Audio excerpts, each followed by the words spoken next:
America Visa Advisory is U.S. immigration consult company. We help talent immigrants to land their first job in the U.S.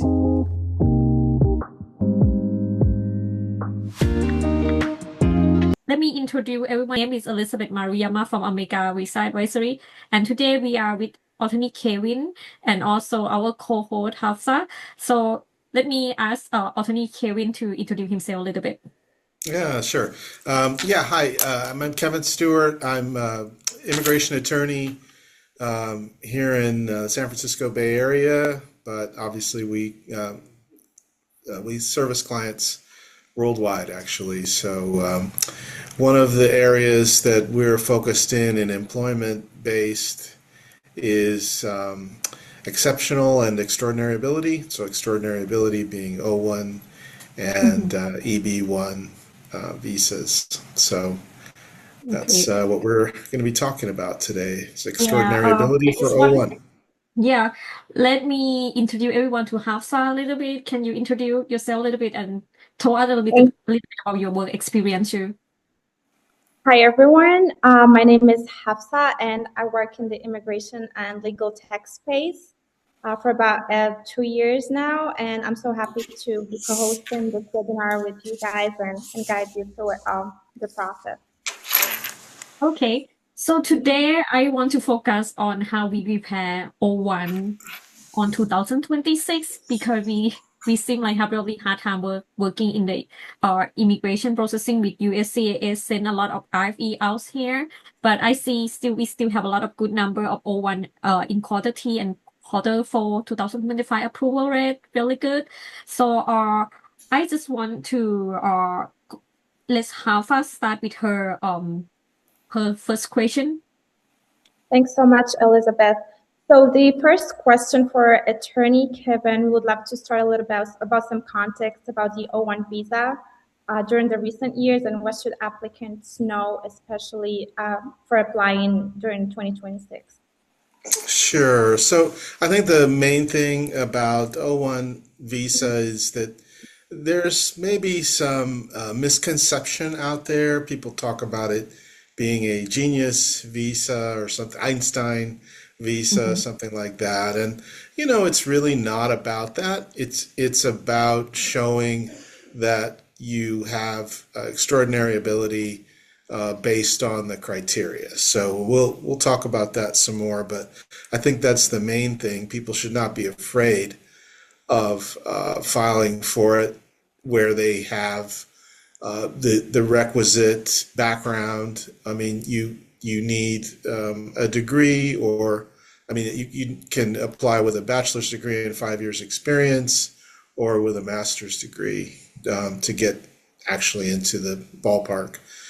And then there are, of course, the criteria that we'll talk about a little bit more, but it's actually very doable in the sense of this approval rate. It's really not comparable to any other employment visa area, where we're seeing 93.8 for fiscal year 2025, which is really quite something. Yeah. And I think a lot of that has to do with people submitting good packages. So that's what we try to do, is help people submit the best possible package. Yeah, definitely. I mean, a lot of times people hear extraordinary ability and think it's Nobel Prize level, but that is not true. Can we zoom out a little bit and talk a little bit about the context right now? Does USCIS focus on some other sectors more than others? Is there any things that changed during the past years?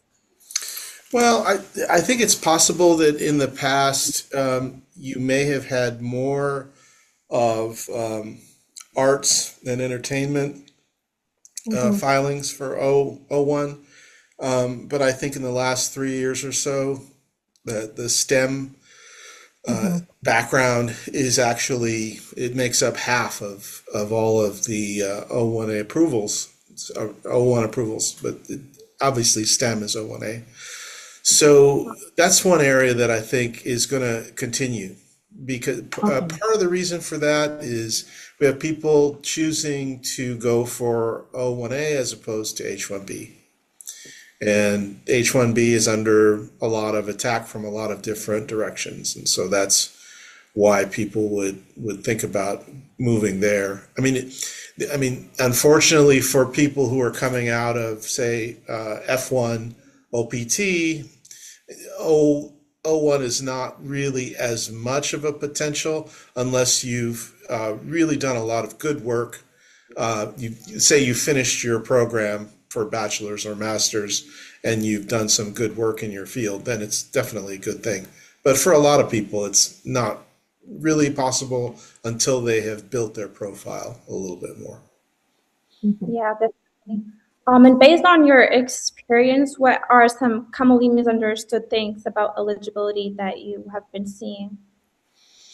I think, as you mentioned, the eligibility issue of how you show extraordinary ability, people think they focus on the prizes and awards category. The thing to remember is that basically, if you had a prize, an internationally recognized prize or award, you would basically get it. In other words, you wouldn't have to qualify under any other criteria. And so that's what I think is confusing. People think, oh, I need awards plus. That can be true in some of the other categories. EB1A, I think it is something that you kind of want to look at having in addition to that. But for O1A, particularly, I don't think it's as much, or O1B. In O1B, you do have to consider that if it's entertainment, then it's distinction that they look for. So you have to have the award. I mean, that's really what it's all about. But for the other subcategories of O1, it's not. Okay. Sure, yeah. And to relate on that, what kind of evidence is more persuasive than others? For example, portfolios, media coverage, or researches, peer Yeah. review. So, you know, some of these are kind of everyone has or can get membership. The thing with membership is you just want to be aware of the levels, the degrees of membership. And so, the one that we talk about a lot for STEM is IEEE. There's a basic membership you just pay for that doesn't really get you anything. Senior member, which usually requires, I think, that you have to be somehow vetted for that. I'm not really familiar with the details, but it's a higher level. And so any of these memberships, the membership itself should demonstrate recognition. So that's kind of what you're looking for as opposed to just joining. The other thing is you want to avoid things that are obviously paid for, paid press coverage, paid, some things you have to pay. Obviously, memberships you generally have to pay. But like I say, it should be something beyond just the fact that you're a member. Scholarly articles, I mean, that's less and less of a thing.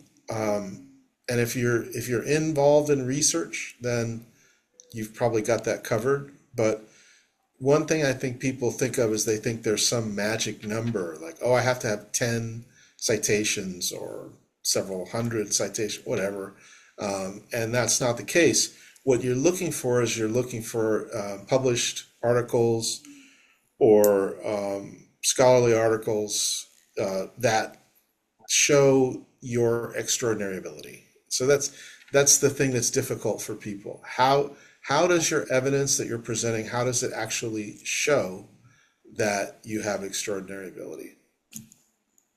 And building on that, are there any specific fields that require different storytelling?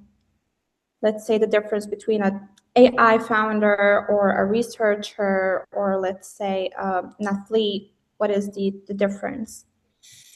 It's a great question. It's so each of those is different in the sense that the founder should probably focus on leadership, um, original contribution, and if you have a product or if you're an entrepreneur, everything that you can show about that entrepreneurial journey is important and is something that you can distinguish. For researchers, it's published articles, citations, and also, boy, if patents are good, anything that shows that you've participated in or you've done something on that scholarly level, research level that is important. And again, original contribution. A lot of people, they get stuck on a original contribution thinking, well, you know, it's original. I did it, right? It's not about that. You really want to put it in context, and it's hard to get out of that sometimes because everybody, especially founders, I think, can fall into that.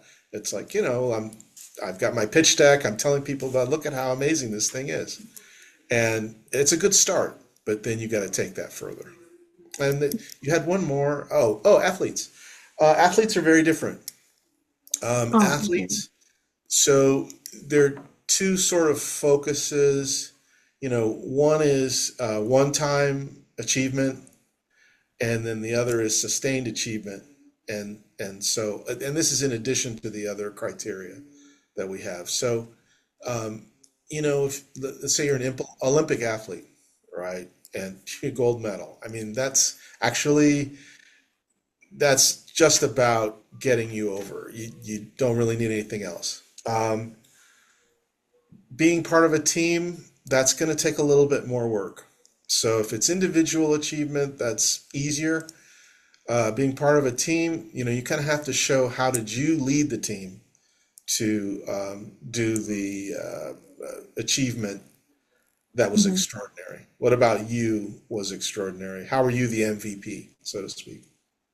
Yeah, that's a great perspective, and definitely everything should be documented, and they should Yeah. show leadership and originality. Um, So, I have quick question for this.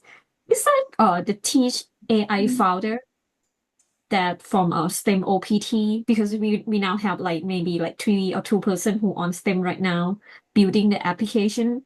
So, do they still have a lot of shame to get an O-1 if they not like really have VC funding yet for that for their company?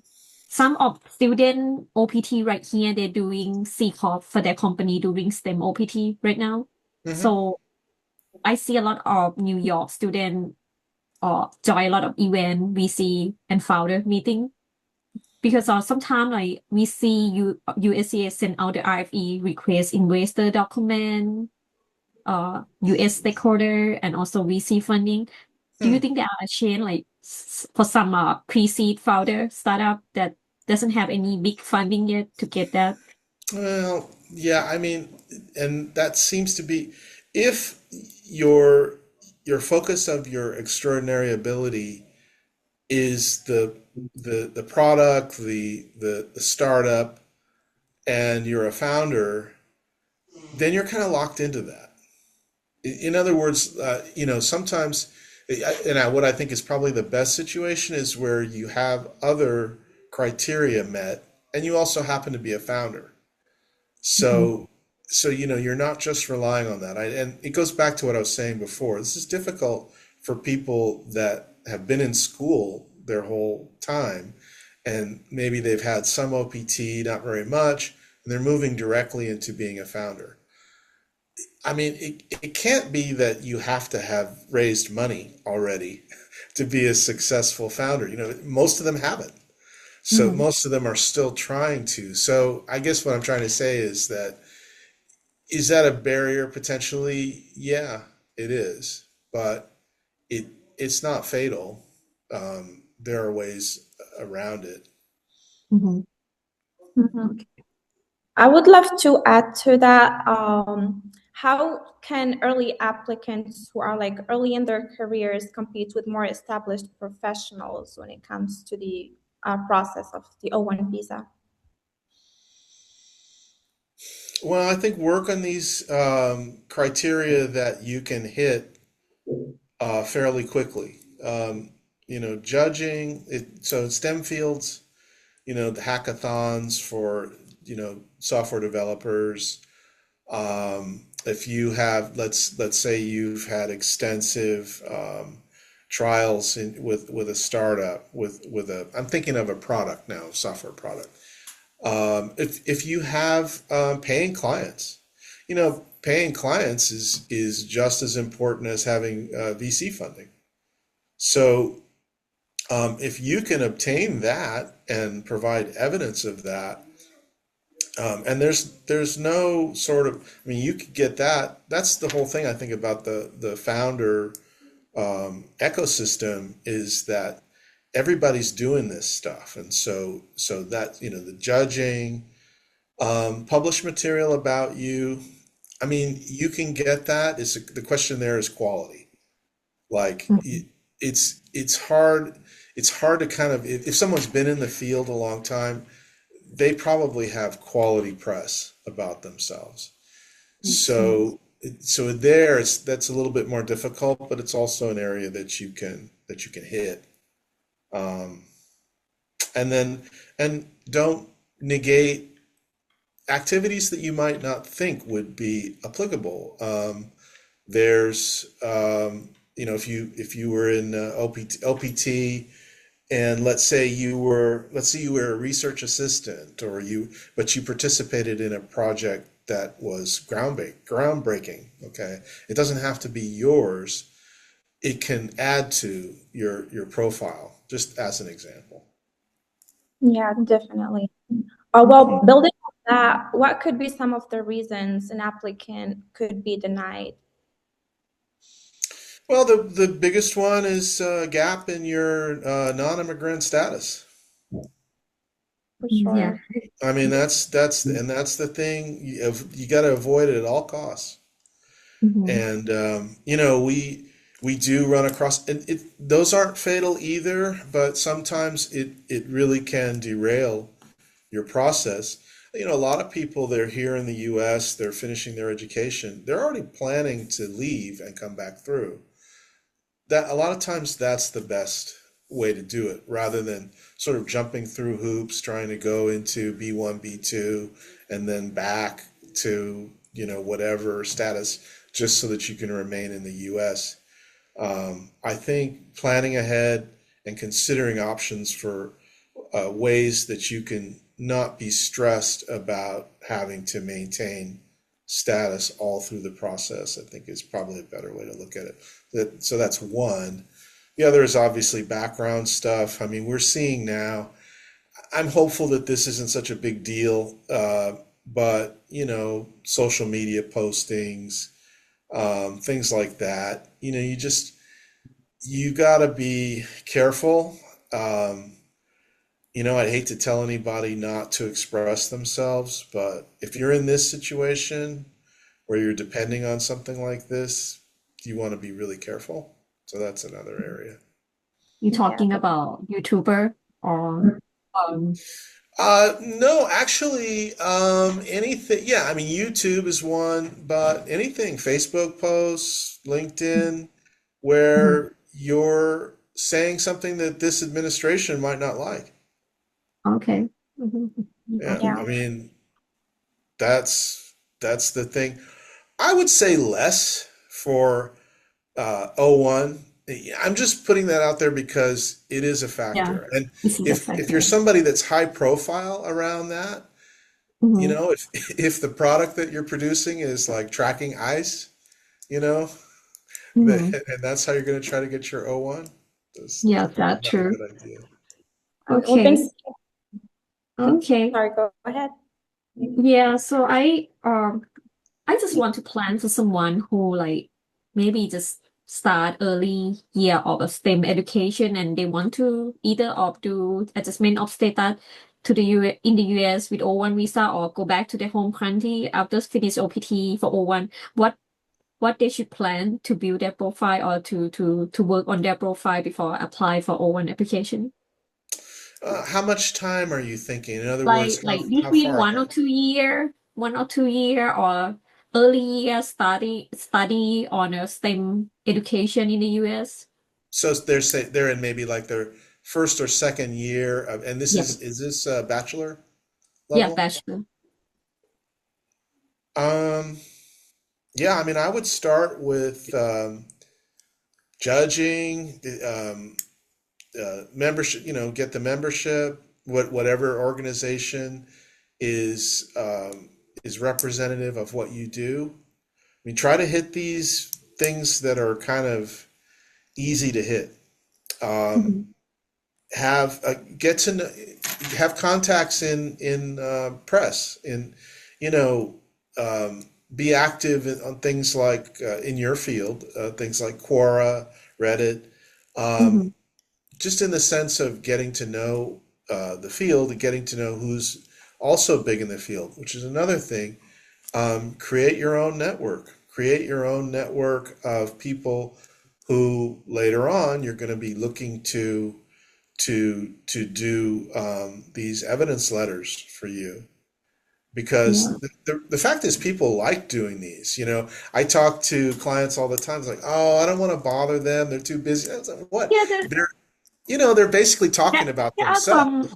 some of our clients like they try to avoid to ask people on LinkedIn that in the same industry to to help with the writing the reference letter or expert letter. But I feel like in my experience is if you could try, there are some people happy to help.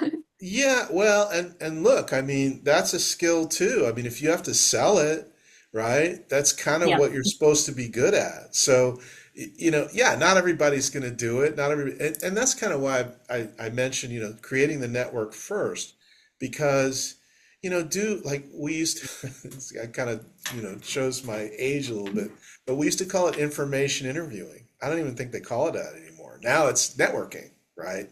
But the idea was, and the idea still is, you reach out to people who are already recognized in the field you're in, and you just want to talk to them. You ask them for, 20 minutes or a half hour just to Yeah. interview them. Nobody's going to turn that down. I mean, nobody who's reasonable is going to turn Yeah. that down. So, and if you do that and then 6 months you follow up, and then 6 months or a year later, oh, I'm applying for this, would you look over my background and write a letter uh, Okay. on my behalf? So I got one question here. Do we need a sponsor for O1 visa? I think he meaning petitioner Yeah. for OPA. Well, you have two options. Either you have a employer sponsor or you have an agent.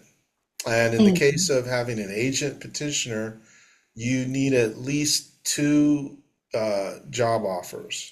So in other words, the agent has presented you as a potential for two assignments, basically.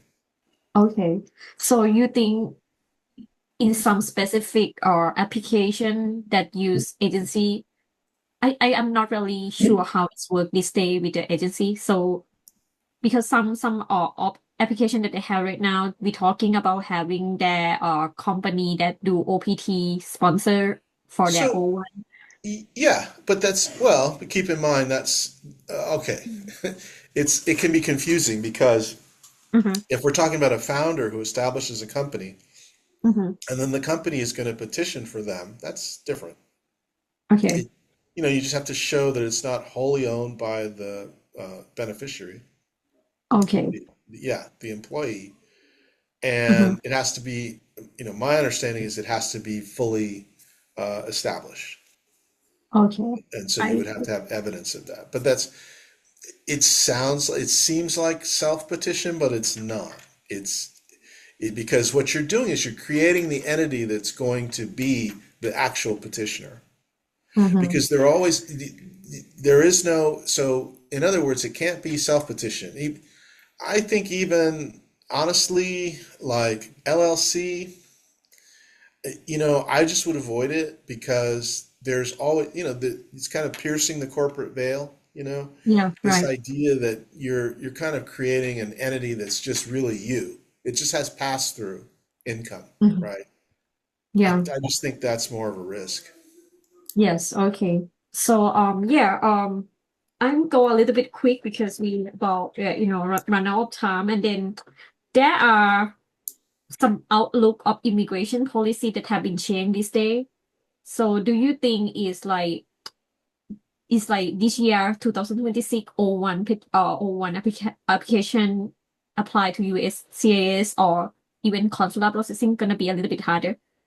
Or just, if we Well, still see the number from 2025, it really high rate approval for last 2 quarter. So I just want to check if you see something change, like, during the application processing, like, well, yeah, I mean, it's really surprising to me. I mean, honestly, I had not really looked at it, in terms of the numbers mm-hmm. on approvals, but it's kind of amazing to me.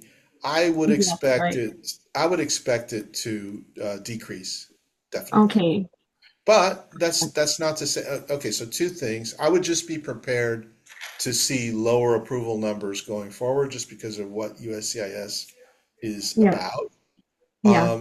And on the consular level, that it's by consulate, Yes. you Is just it? don't I know. have been submit by consular before back in the day 2023. One of my roommates it applied to the consular process, but we failed couple time, and the third time we still try because her F1 student run out, so she go back to home country. So Yeah. try to apply from Bangkok consulate in Thailand, and then I feel it's a little bit harder than friends who are applying in the US after during her OPT, yeah, something There's like that. I mean, there's no question that, I mean, if you can do adjustment of status here in the US, then it's usually better. It's just, I think, okay, my experience and my feeling with O1, it's a little different. The schedules tend to be better. I mean, you can usually get an interview in a reasonable time, again, mhm. depending on the consulate, but it's usually better than other non-immigrant categories. Definitely better Mhm. than, B1, B2. Yes, correct. So, yeah, so in that sense, I think it's probably better to be thinking of, if you have to, doing consular processing for O1. Okay. Yeah, yeah. Yeah, before we talk about another topic, I want you to give us your perspective about the policy outlook for right now immigration policy a little bit. Is that gonna make people who try to adjust mean of status get lower chance to get any type of visa like O1 O1A or EB1A, EB2 and IW in the US because we see the number of EB2 and IW and EB1A have been dropped a lot. But yeah, just want you to give us some of your opinion with this immigration situation breaking news that we have every couple weeks right now. Yeah, well, it's the thing that we've seen and what we've talked about, obviously, is there's a certain targeting of particular countries. I think Mm-hmm. that probably will continue, but on the other hand, I think that may improve it, and the only reason I say that is because the factors that they've used for designating these countries are all factors that can change. And so, I mean, I don't accept what they say at face value. In other words, and as you know, there are countries, Thailand is an example, where it We doesn't don't even relate have to, asylum. yeah, it doesn't relate to any actual issue with Yeah. security. Yeah. I think as that becomes clearer and as litigation moves through and as the administration starts to see that this was just a scattershot thing that isn't really doing what they wanted it to do, I think we're going to see that Yeah. change. I do think certain countries are still going to be targeted. African countries, probably more African countries will be added. Mm-hmm. More Caribbean countries probably will be added to the ban lists, just because that's kind of the direction that they're Mm-hmm. going. But I wouldn't say generally.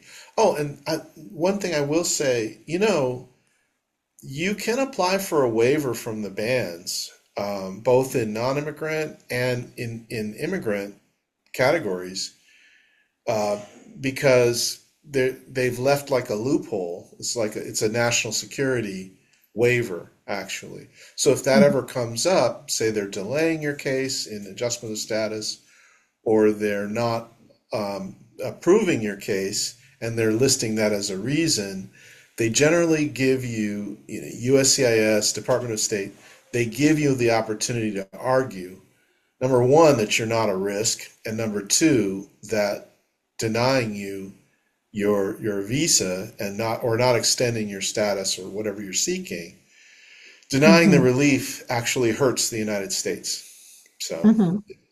I don't Yes, know that. about any success with this Mm-hmm. yet. We actually have one. It's on an H-1B, someone who's Good. from a targeted ban country. Uh-huh. We just got a second RFE. So we answered the first RFE, which was typical. And then we got a second RFE. It's like, well, they're from this country. So tell us why, prove that they're not a terrorist and tell us why we should admit them or why we should extend their status. Really? Okay. It's gonna really need really good writing from immigration also need to respond IFE like that, I but it's mean, it's yes. complicated. I mean, so no, we have to educate ourselves constantly. And honestly, there's no way that,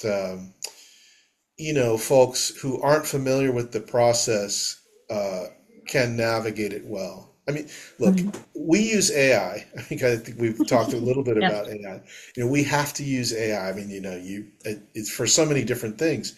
But one of the things is keeping up with how we deal with these issues just from an analytical standpoint. Not so much, we have to do the legal research kind of on a different level. But as far as how you approach these Mhm. arguments, I mean, honestly, I get this RFE I was just talking about for this H-1B. I looked it Mhm. over, I was sort of like, what are they even talking about? Mhm. It just it doesn't relate. It's sort of like, well, the president said this and the president said that, and you know, Mhm. tell us tell us why we should, approve you. Yeah. So yeah, it's Yeah. challenging. Understand it. But thank you for sharing that to us. I will go really quick a little bit about number of approvals so our student here can see a little bit. I have a few STEM OPT student here. Some of them already built their application, their platform, everything here. But let me show the presentation about uh, the number of approval a little bit. Sorry. Okay. So I will go really quick, but I will send this out to all our audience as well. So this is the number that we want to talk about today. Is like this is we receive this information, data information from Lawfully, our partner. So the Q on Q have been changed a little bit for O1. It's only 1% drop, which is still good number. It's 62% from quarter three and 92% from quarter three and 93% from 92% quarter four and 93% from quarter three. But it's still good number for me because it's mean like those application who submit O1 we really have talent immigrant that they know what they're doing, and also USCIS have seen that what they were and their qualification for. And yeah, and we go a little bit about EB1A and EB2 and IW. I see a lot of immigration law firm or immigration attorney posts on their LinkedIn profile about RFE lately. Do you have any thoughts of that RFE is come just like complicating for EB1A and EB2 and IW? Yeah, I mean, they're basically two categories. One is they're just like garbage. And I just say that seriously because you look it over and it's as if they didn't look at the same package that you submitted. Yeah. They don't talk about what specific evidence they found or what was missing. So essentially, what you end up doing is redoing the whole package, but sort of like emphasizing what was already there. Others are they're legitimate RFEs. It's just that, some of them, well, for an EB1A, there's this whole issue of this Khazarian Yeah. decision. That's kind of interesting, and I think that's going to continue to be a factor as that works through the courts. There's more litigation. And then the other thing is like the third prong of Danisar in EB2 NIW, you have to kind of be creative. You might get an Mhm. RFE, but that's just a chance to, go back with an even stronger argument. Um, Mhm. so yeah, we'll continue to see the RFEs.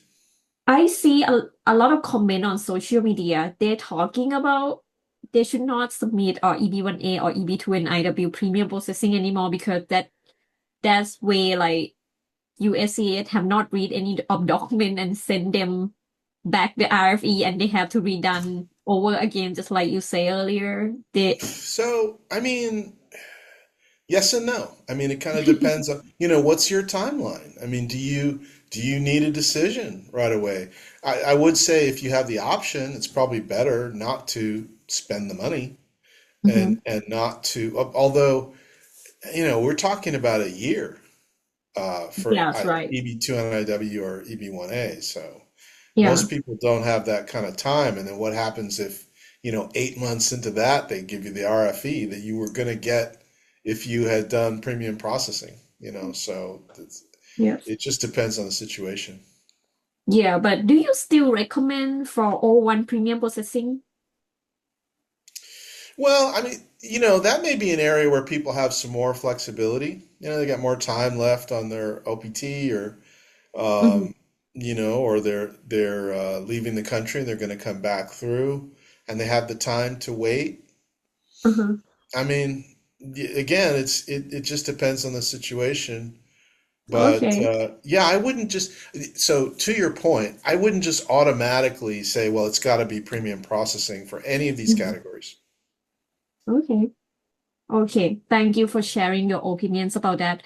I will send it out to everyone who want to have like more information about O1 criteria and also I put a little bit of information about how to set up LLC and C Corp for for prepare for O1, but myself personally recommend to be C Corp uh in terms of you try to funding your company if you already on sole proprietor STEM OPT that do self-employment OPT.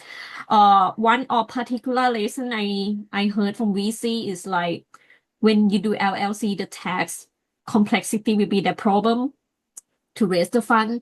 But I think this presentation have more detail to talk about. I would like to have everyone make appointment to talk to me or Kevin and our team like directly because some different self-employment OPT or H1B that try to build that startup have different business structures. So we have to talk to those application one by one as a private consult. So I will send this presentation out to everyone who try to set up their entity, what the best option, C Corp or LLC for next two. And Kevin already mentioned that not recommending LLC, that's a good point. So myself working with VC in the past still recommend C Corp in better of the term of how you raise the capital. Yes, so I will let Hafsa uh close our webinar a little bit. Thanks so much, Elizabeth. I would just love to address one more question to Kevin as we wrap up. For someone who's listening today and who dreams of working in the United States through the O-1 visa, what's the one piece of advice you'd like to give them? Plan ahead. Plan ahead. So plan your immigration journey and say, we're talking to a lot of founders here or investors. There are so many paths that you could take But for O1, think about how you can set yourself apart from everyone else and how you can provide evidence of that. And start collecting evidence right away. Okay. And Sure, this, thanks. yeah, go ahead. No. Well, I just wanted to thank everyone for joining us here today and for following through the end of the conversation. If anybody has questions or wants to book a consultation to learn more about the process, feel free to reach out to Attorney Kevin. His firm's contact information is shared in the presentation that Elizabeth will share with everyone after the end of our webinar. And if definitely you can check out Attorney Kevin's podcast for more conversations like this if you like the information we shared. And of course, thank you so much again, Kevin and Elizabeth, for the valuable and practical insights. And thanks to everyone. All right, thank you. Thanks everyone for Thank you. coming. Thank everyone for coming. We hope to see you again next time. Thank you. All right, bye-bye.